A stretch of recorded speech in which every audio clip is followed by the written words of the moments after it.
Olá, nós estamos aqui no curso de Direito Eleitoral e eu sou o professor Clodomiro Banvart. Nesta aula nós vamos tratar a respeito de um tema muito importante para o direito eleitoral: abuso de poder político e o abuso de poder econômico. Para que você possa entender bem esses dois conceitos e a importância de combatê-los dentro do processo eleitoral, nós vamos tentar verificar, à luz da legislação eleitoral, quais são os elementos, quais são as normativas, as instruções para impedir que isso aconteça e crie uma desestabilização durante o processo eleitoral.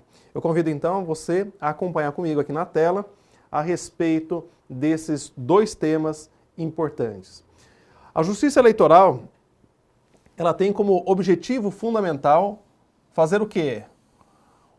Fazer um equilíbrio do processo eleitoral, ou seja, garantir a normalidade das eleições e, mais do que normalidade, garantir a legitimidade do processo eleitoral. E olha que interessante, A Justiça Eleitoral, ela não se ocupa apenas das eleições, ela se ocupa também das consultas populares, Plebiscito e referendo.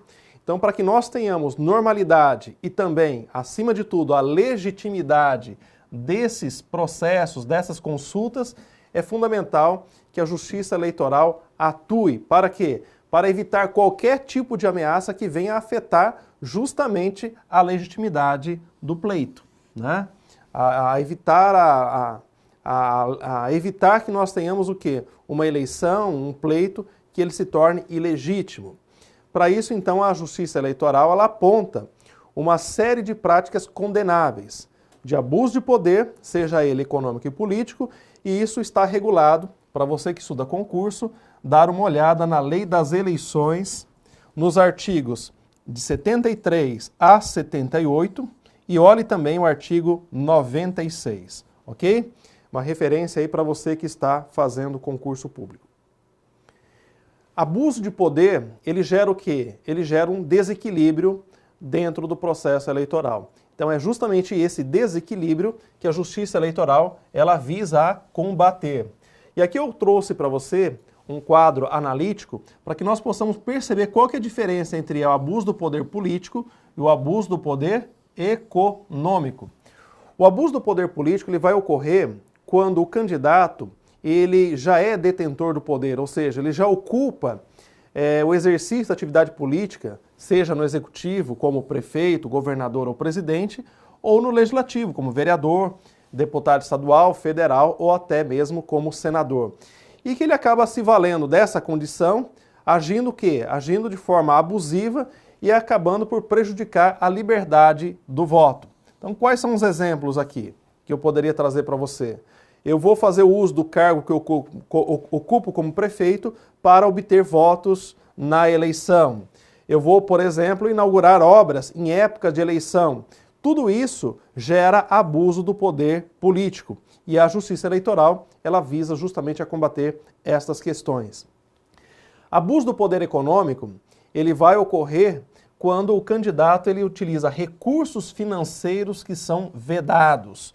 Por exemplo, Caixa 2, isso é vedado.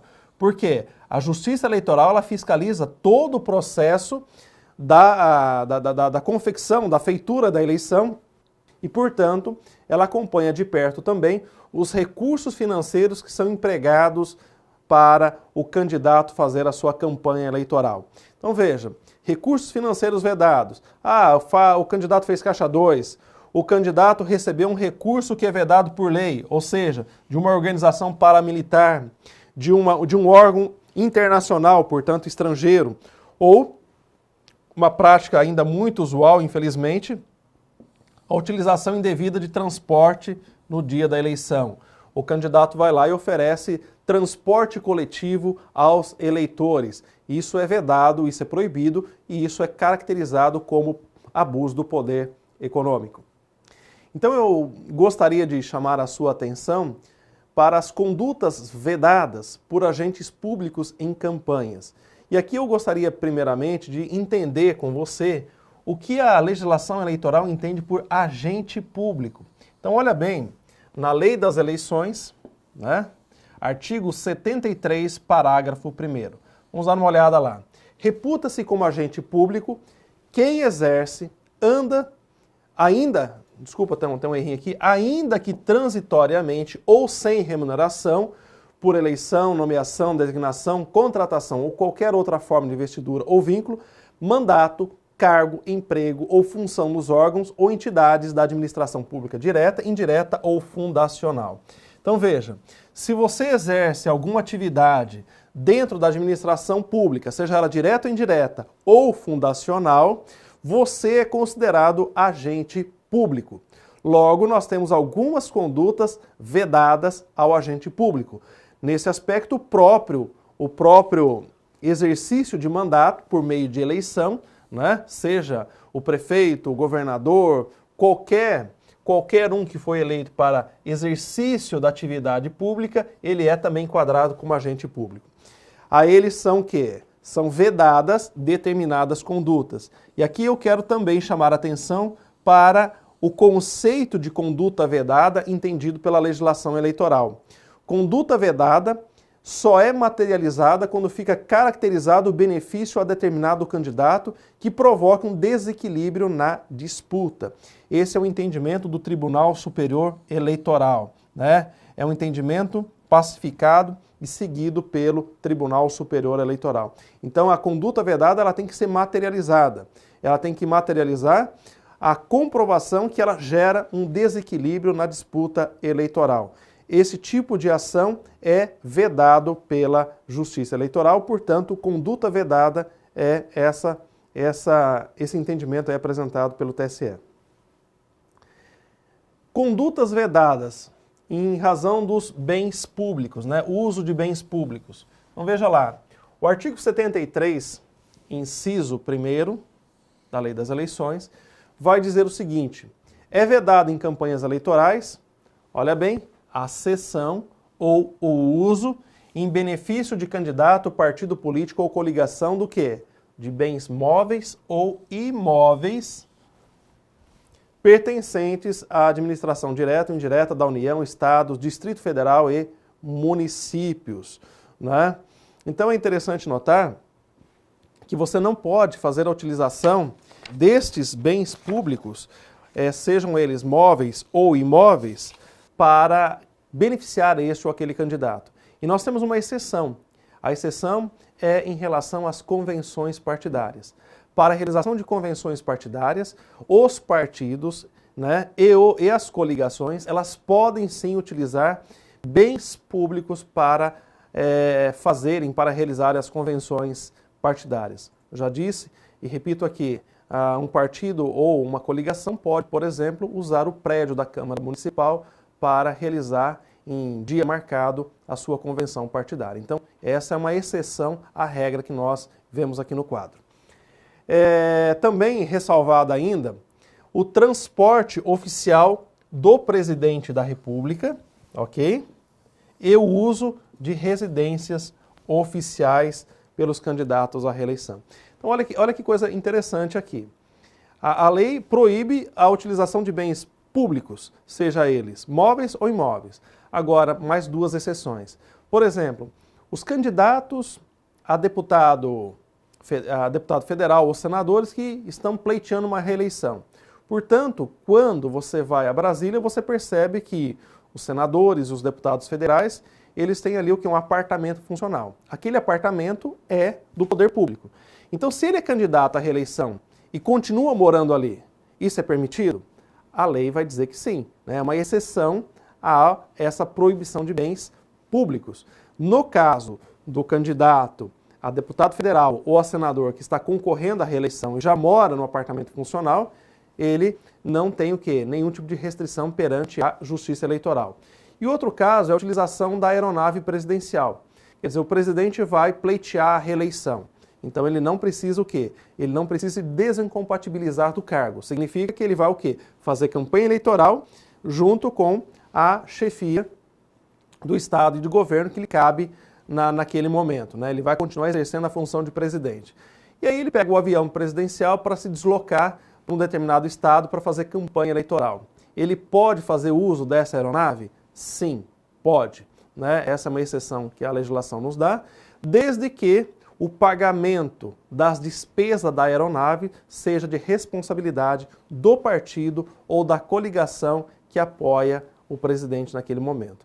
Então essa é uma consideração importante e que merece ficar aí registrado no seu caderno com bastante atenção, porque isso geralmente é cobrado em prova de concurso. Uso de materiais gráficos. Veja, o cara é deputado, ele tem toda uma estrutura funcional dentro da Assembleia Legislativa, da Câmara dos Deputados, até mesmo o vereador, e ele tem o quê? Ele tem a possibilidade de usar materiais gráficos a serviço, né, do ofício parlamentar, custeado pelo governo pelas casas legislativas.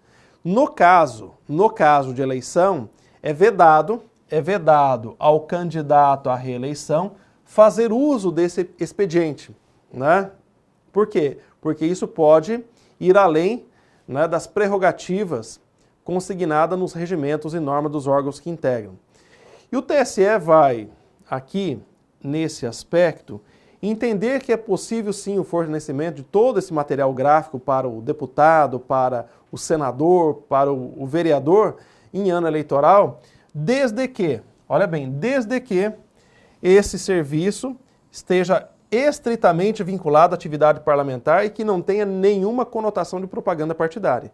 Então, o que diz o TSE? Olha, esse uso de atividade gráfica dos nossos parlamentares em todos os níveis, municipal, estadual ou federal, é permitido sim durante o processo eleitoral, mas desde que ele não faça a utilização disso como propaganda eleitoral. Por exemplo, não pode o deputado utilizar a gráfica da Câmara dos Deputados para impressão de material que vincule propaganda eleitoral para que ele possa o quê? Remeter pelo correio aos seus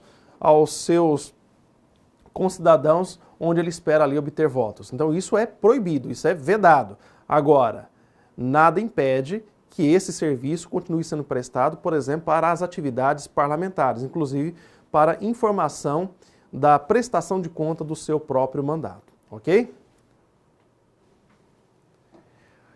Vamos falar aqui sobre o servidor público.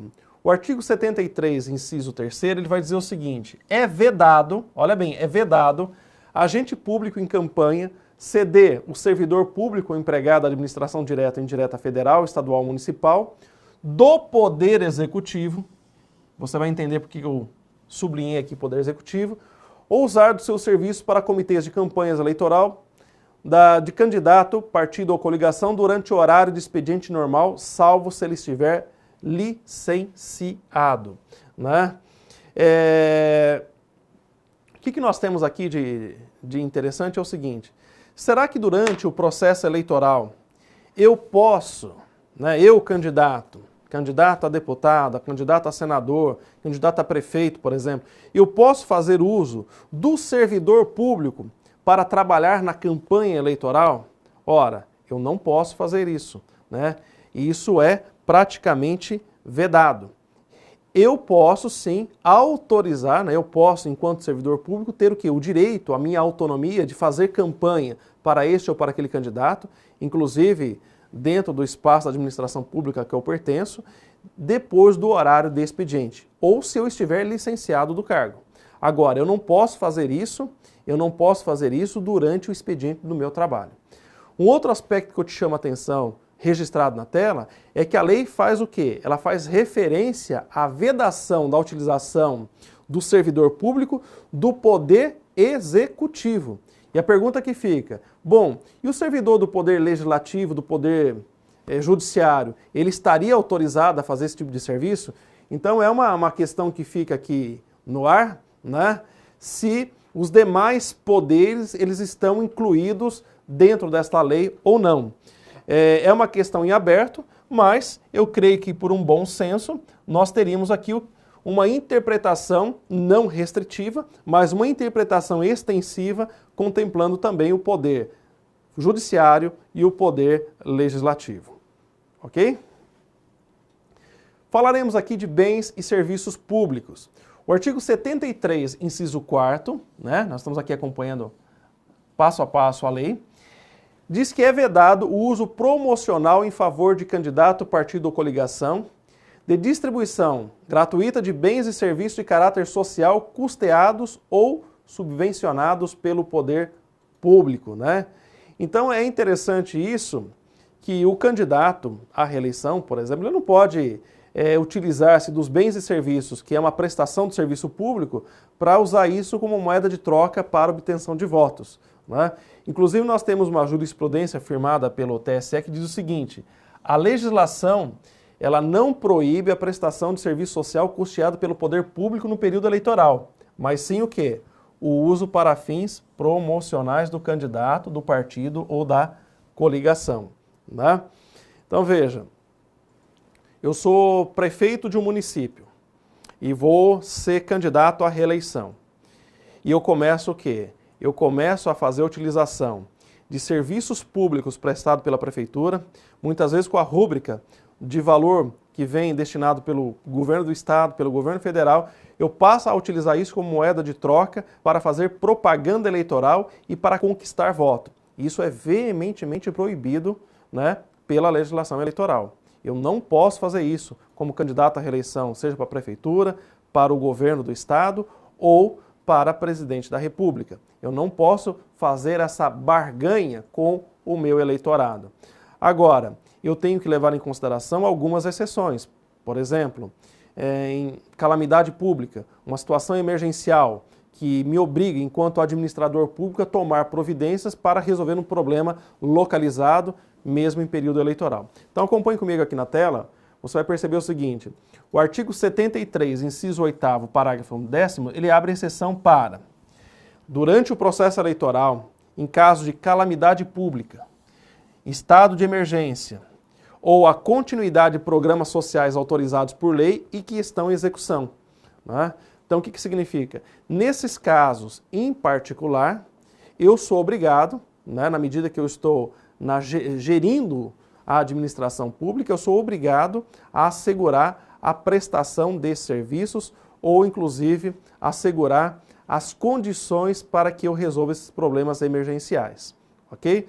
Então, que fique muito claro para nós aqui, né, da impossibilidade, da vedação do administrador público fazer uso de recursos ou serviços públicos para obtenção de voto. E isso seria a caracterização do abuso do poder político, ok? Acompanhando aqui na nossa tela, nós temos ainda sobre o servidor público, o artigo 73, inciso 5º, vai nos dizer algo interessante, que é o seguinte: é vedado nomear, contratar ou de qualquer forma demitir sem justa causa, né, remover, transferir ou exonerar servidor público nos 3 meses que antecedem a eleição, ok? Só que nós temos uma exceção aqui. Qual é a exceção? A exceção refere-se à nomeação para cargos do Poder Judiciário, Ministério Público, tribunais ou conselhos de contas e órgãos da Presidência da República. Eu vou dizer para você que presta concurso, isso aqui é quase necessário, é quase fundamental que você memorize, né? Porque nós temos a exceção para esses poderes, né? Poder Judiciário, Ministério Público, tribunais de conta, órgãos da Presidência da República. Então, isso aqui é quase que necessário a memorização. E uma terceira observação aqui é a nomeação dos aprovados em concursos públicos homologados até o início daquele prazo. Então veja, mesmo durante o processo eleitoral, se você teve um concurso público e já houve a nomeação, já houve a homologação dos aprovados, a nomeação desses aprovados durante o processo eleitoral não caracteriza o quê? Não caracterizaria abuso do poder político.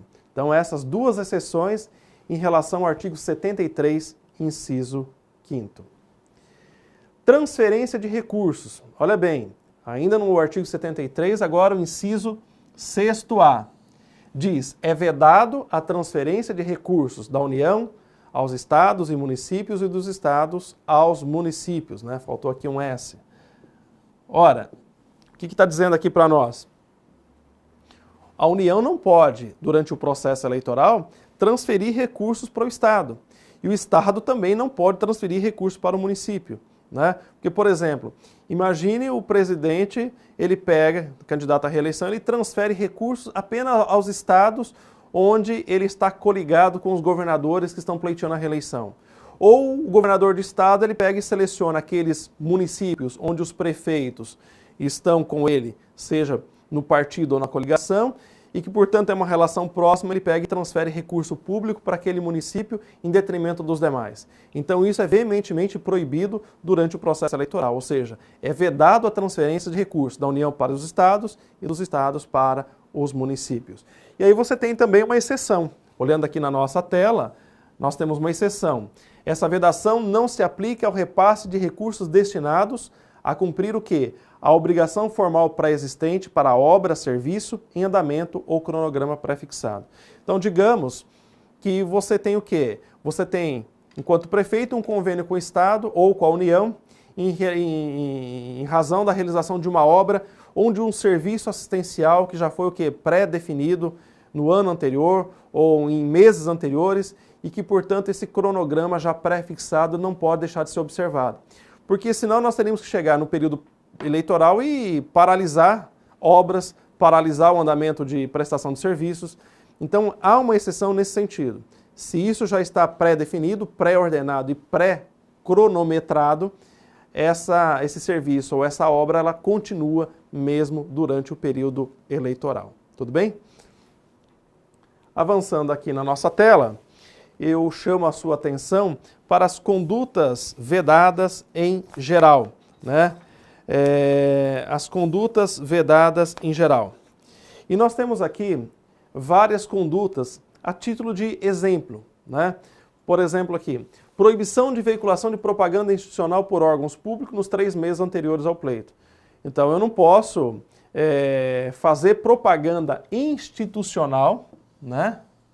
Veiculação de propaganda institucional 3 meses antes do pleito. O que é isso? O prefeito não pode fazer propaganda da sua gestão 3 meses antes do pleito, se ele é candidato à reeleição, por exemplo. Proibida a propaganda institucional também, realizada em mídias sociais do candidato. Por exemplo, nós tivemos um caso de governador que ele, candidato à reeleição, ele começou a divulgar no Twitter pessoal dele as obras do Estado, né, as obras da sua administração. Ele foi punido pela Justiça Eleitoral. Então você não pode fazer o quê? Propaganda institucional, mesmo que em mídias pessoais. Isso também é vedado pela Justiça Eleitoral. Proibição do quê? Proibida a manutenção de placas em obras públicas. Olha que coisa interessante. Nós que moramos nos municípios, geralmente o município realiza uma obra e você, diante de uma obra pública, você vai ver lá que tem uma placa enorme. Essa obra é realizada com recursos do governo federal, e com dinheiro próprio da administração pública, e geralmente tem uma logo que expressa o quê? A gestão, né? O governo, ali, o mandato daquele prefeito. Quando você chega no período eleitoral, geralmente o que acontece nessas obras públicas? O prefeito vai lá e manda apagar aquela logo da sua administração. Por quê? Porque é isso que eu estou colocando aqui no quadro. É proibido a manutenção de placas em obras públicas que possam o quê? Expressar, né, possam ter expressões ou símbolos identificadores da administração do candidato a cargo eletivo. Então, ele vai lá e acaba apagando a marca da sua gestão. Proibido também ao agente público fazer pronunciamento em cadeia de rádio e TV fora do horário gratuito, né? Então, nós estamos no horário eleitoral, nós estamos no processo eleitoral e, de repente, o candidato à reeleição, o prefeito que é candidato à reeleição ou qualquer candidato, aparece muito no rádio, na TV, falando. Ele não pode. Ele está dentro desse período aí, ele está limitado a fazer propaganda só naquele espaço destinado pela Justiça Eleitoral. Propaganda e TV gratuito. E por último, é proibido que as despesas com publicidade de órgãos públicos excedam a média dos gastos no primeiro semestre dos 3 últimos anos. Olha que interessante. A prefeitura, o governo estadual, a prefeitura, eles podem sim ter um gasto com mídias, ou seja, para informarem a população do andamento da própria administração. Então, são propagandas da administração. E de repente você constata lá que a média de gasto nos 3 semestres, né, nos 3 anos anteriores que que antecedem a eleição, os 3 primeiros semestres do mandato, ele gasta lá, por exemplo, 10, uma média de 10, digamos, 10 mil reais. Naquele ano da eleição, no semestre anterior, tem um gasto de 100 mil. Então, o que a Justiça Eleitoral diz? Não pode exceder o limite da média, né, estabelecido nos 3 anos anteriores, do valor que a administração gasta com publicidade. Ok? Avançando aqui, nós temos a revisão de remuneração de servidores públicos. Isso é interessante por quê? Porque não é possível, né, fazer a revisão da remuneração de servidores públicos no período eleitoral. Isso está no artigo 73, inciso 8º. Né? A revisão de remuneração está implicada no quê? Na reposição inflacionária. E aí nós temos uma questão interessante, que é a resolução 2154 de 2000, do Tribunal Superior Eleitoral, que entendeu que a aprovação via legislativa de proposta de reestruturação de carreira, isso não implica, né, não se confunde com revisão geral de remuneração. Então, olha bem, o poder público ele não pode fazer essa revisão geral da remuneração dos servidores desde o início das convenções partidárias até a posse dos eleitos. Então, nós temos aí praticamente 6 meses, né, 3 meses que antecedem as eleições, 3 meses depois, a administração pública não pode o quê? Fazer a reposição de inflação da remuneração do servidor público. Agora, o TSE entende que reestruturação da carreira do servidor que passa pela aprovação legislativa, se isso já foi autorizado pelo Legislativo, isso é possível de ser implementado durante o período eleitoral. Então é uma informação interessante, já foi cobrado em concurso público, essa diferenciação entre reposição da remuneração com a reestruturação da carreira do servidor público, ok? E para a gente finalizar, a inobservância do artigo 73 que gera pena. Então veja, antes, se você descumprisse o artigo 73, você tinha uma implicação em suspensão imediata da conduta vedada e aplicação de multa. Somente isso, né? Não tinha nada mais que isso. Com a reforma eleitoral de 2009, a 12.034, o rol de sanções foi ampliado. E agora cabe o quê? Cabe a cassação do registro ou do diploma. Então, olha que interessante. O descumprimento agora desse artigo, ele pode gerar, sim, o quê? A cassação do registro, que é aquilo que lhe permite concorrer na eleição, ou a cassação do diploma, que é aquilo que vai lhe permitir o exercício do mandato. Né? Então você pode o quê? Você tem uma penalidade muito maior que foi trazida pela reforma eleitoral de 2009. Ok?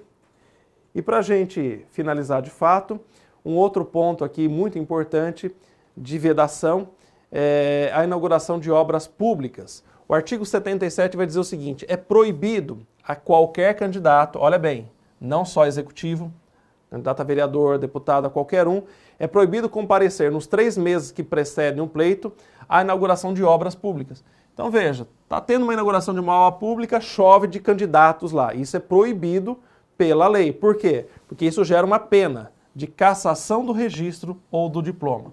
Então se você, durante o processo eleitoral, você encontrar candidatos em inauguração de obra pública, você vai perceber que tem ali o quê? Tem um abuso do poder político. E nesse aspecto, o Tribunal Superior Eleitoral ele adotou uma interpretação restritiva. Por quê? Olha o que diz o tribunal.